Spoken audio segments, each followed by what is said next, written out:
নুন, হলুদ, লঙ্কা, আদা বাটা, রসুন বাটা, টমেটো, পেঁয়াজ, লঙ্কা, লেবু,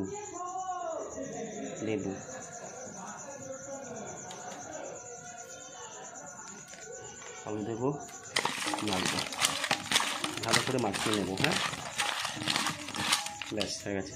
তেল দিয়েছি, সরষের তেল দিয়ে দিয়েছি, এলাচ, লঙ্কা, দারচিনি, লবঙ্গ আর তেজপাতা আর জিরে আছে, দিয়ে দিলাম।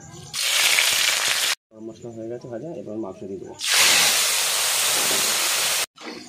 মাংসটা এবার ঢাকা দিয়ে দেবো, আঁচ কমিয়ে ঢাকা দিয়ে দেবো, আঁচটা কমিয়ে দেবো।